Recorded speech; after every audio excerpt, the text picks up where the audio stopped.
नमस्कार. अतिविचार, over thinking हा अलीकडे खूप मोठा प्रॉब्लेम झाला. एखादा विचार डोक्यात आल्यावरती वारुळातून मुंग्या बाहेर पडाव्यात तशी विचारांची साखळीच सुरू होते. ह्याच्यातून मन थकतं, शरीरही थकतं आणि आयुर्वेद म्हणतं की ह्यामुळे वात दोष सुद्धा वाढतो. मग विचारच करू नका हे सांगणं सोपं असलं तरी सुद्धा ते अंमलात कसं आणायचं? त्याच्यासाठी आज मी तुम्हाला 5 असे उपाय सांगणार आहे ज्याच्यातून ओव्हर थिंकिंगची तुमची सवय कमी करायला तुम्हाला नक्कीच मदत होईल. यातला पहिला उपाय आहे स्पेशल थिंक टाइम देण्याचा. म्हणजेच आजच्या धकाधकीच्या जीवनामध्ये प्रत्येकाच्या मागे असंख्य टेन्शन्स, विचार, ताणतणाव हे असतातच. त्याच्यापासून सुटका होणं तसं शक्य नाही. पण जर तुम्ही 15 ते 20 मिनिटाचा दिवसाला ह्या विचारांच्यावरती विचार करायला जर वेळ दिला तर ह्याच्यापासून तुम्ही सुटू शकता.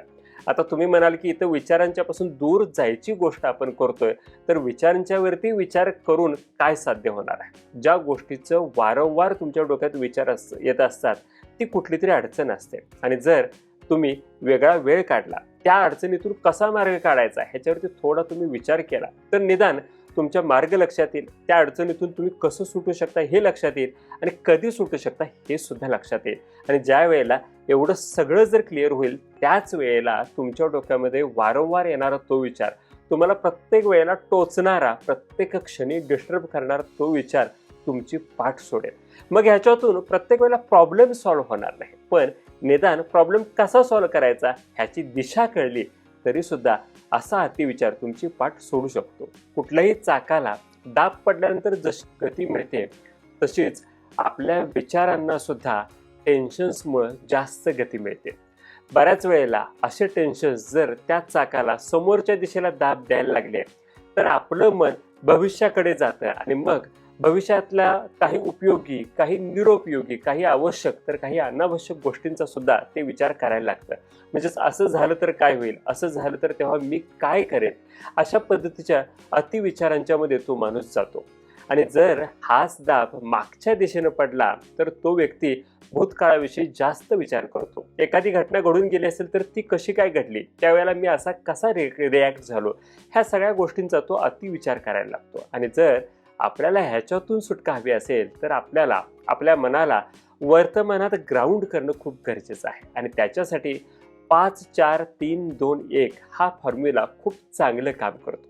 आता ह्याच्यामध्ये नेमकं काय करायचं आहे तर 5 म्हणजे तुम्ही जिथं कुठं बसला असाल त्याच्या अवतीभोवती तुम्हाला अनेक गोष्टी दिसत असतील. त्यापैकी 5 महत्त्वाच्या गोष्टी तुम्ही फक्त बघू नका तर नोटीस करा. जसं आता मी बसलोय तर माझ्यासमोर मोबाईल आहे, लॅपटॉप आहे, स्टँड आहे, माऊस आहे, एक नोटबुक आहे. अशा 5 गोष्टी मी नोटीस केल्या. त्यानंतर 4 म्हणजेच आपल्या अवतीभोवती ज्या 4 गोष्टी आहेत, ज्या महत्त्वाच्या 4 आहेत त्यांना स्पर्श करा. त्याच्यानंतर येतं 3 म्हणजेच तुमच्या आसपास जेवढे आवाज सुरू आहेत त्यातले महत्त्वाचे 3 आवाज तुम्ही पिक करायला, नोटीस करायला सुरुवात करा.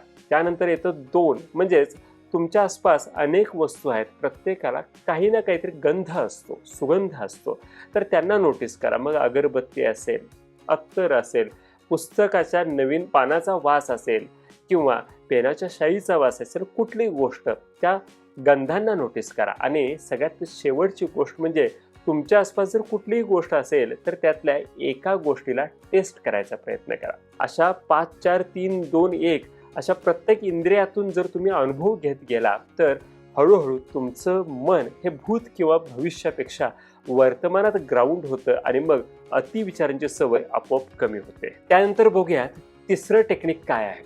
तर सध्या आपण माहितीच्या महापुरात नुसतं तरंगतोय.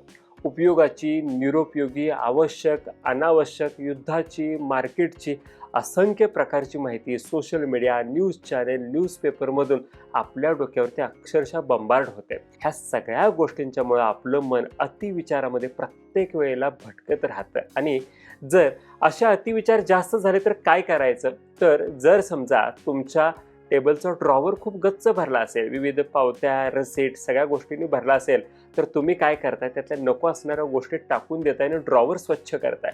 मोबाईलसुद्धा मेमरी फुल झाली असेल तर नको असणारे ॲप, मेसेजेस तुम्ही डिलीट करताय. तसंच तुमच्या डोक्यामध्ये सुद्धा ज्या गोष्टींचे अतिविचार असतात त्या गोष्टींना जर तुम्ही एका कागदावरती लिहायला सुरुवात केली तर जसं जसं तुम्ही लिहित जाताय तसं तसं तुमच्या डोक्यामध्ये चालू असणारे ते अतिविचार बाहेर पडायला लागतात आणि ह्यालाच तिसरं टेक्निक म्हणजेच ब्रेन डम्पिंग टेक्निक असं म्हणतात. आणि ह्याच्यामुळं नको असणारे सगळे विचार बाहेर जातात, मन हलकं व्हायला लागतं आणि आवश्यक त्या गोष्टीच्या वरती आवश्यक तेवढाच विचार करायला ते सुरू करतं. आता बघूयात चौथं टेक्निक.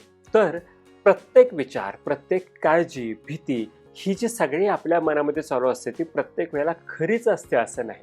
अनेक वेळेला जर कुणाच्या छातीत दुखलं तर आपल्याला सुद्धा हृदयविकार आहे की काय अशी वाटणारी भीती, एखाद्याला जर काही नुकसान सोसावं लागलं तर त्याची आपल्याला सुद्धा तसं होईल का काय ह्याची वाटणारी काळजी, ह्या सगळ्या गोष्टी बऱ्याच वेळेला 90% वेळेला अनावश्यक असतात. आणि ह्याच अनावश्यक गोष्टींच्या विचारामध्ये माणूस गढून गेलेला असतो. पण योगामध्ये खूप चांगली गोष्ट महर्षी पतंजलीने सांगितले ती म्हणजेच प्रतिप्रसव. म्हणजेच जर असं घडलं तर काय होईल, तसं घडलं तर काय होईल, अशा पद्धतीच्या विचारांच्या मध्ये प्रत्येक वेळेला आपण गढून जातो. पण जर ह्याच्याऐवजी आपण नेमका त्याच्या विरुद्ध विचार केला, इफ देन म्हणजेच असं जर घडलं तर मी काय करेन, म्हणजेच व्हॉट इफ पेक्षा इफ देन असा जर विचार आपण करायला गेलो, जर विनाकारण भीती काळजी डोक्यात घेण्यापेक्षा जर खरंच अशी सिच्युएशन आली तर मी कसं त्याला टॅकल करेन असा जर विचार आपल्या मनामध्ये सुरू झाला तर आपोआपच त्याचा अतिविचार करणं आपण बंद करतो आणि अशा कुठल्याही सिच्युएशनला आता आपण सामोरं जायला तयार आहोत. हीच गोष्ट आपल्याला त्या विचारांच्यापासून दूर जायला मदत करते. आणि यानंतरचं पाचवं शेवटचं टेक्निक म्हणजेच बॉक्स ब्रीथिंग टेक्निक. योगामध्ये म्हटलं चले वातम चले चित्तम निश्चले निश्चले भवेत योगी स्थानत्वम आपनोती तो वायू निरोधेत. म्हणजेच असं सांगितलंय की जर तुम्ही तुमच्या शरीरातल्या वातावरती नियंत्रण ठेवलं तर तुमच्या मनाचे अतिविचार बंद होतील आणि मन स्थिर व्हायला लागेल. हाच वात म्हणजेच आपला श्वास. आणि जर आपण ह्या श्वासाच्या गतीवरती नियंत्रण केलं, आपण जर प्राणायाम केला तर अतिविचार सुद्धा थांबू शकतात. आणि ह्याच प्राणायामाचा एक बेस्ट टाईप आहे तो म्हणजेच बॉक्स ब्रीथिंग. आता बॉक्स ब्रीथिंग म्हणजे काय, जर आपण एखादा चौरस घेतला तर त्याला 4 बाजू असतात आणि त्या समान लांबीच्या असतात.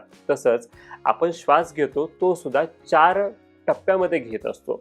आपण श्वास घेतो, रोखून धरतो, बाहेर सोडतो आणि पुन्हा बाहेर आपण श्वास रोखून धरतो. जर आपण ह्या 4ही क्रिया समान वेळेला केल्या, म्हणजेच उदाहरणार्थ जर आपण 4 सेकंद श्वास घेतला, 4 सेकंद रोखून धरला, 4 सेकंद बाहेर सोडला आणि तेवढाच वेळ म्हणजेच 4 सेकंद बाहेर रोखून धरला तर हे झालं आपलं एक बॉक्स ब्रीथिंग.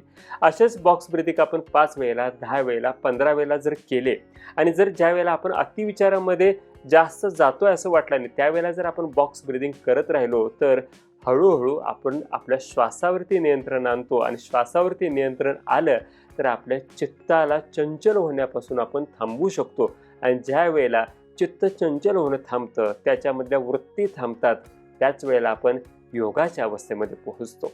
तर मित्रांनो, हे जे 5 टेक्निक आहेत प्रत्येक टेक्निक ह्याच्यातलं खरंच प्रभावी आहे. तुम्हाला आवडेल ते टेक्निक तुम्ही वापरून बघा.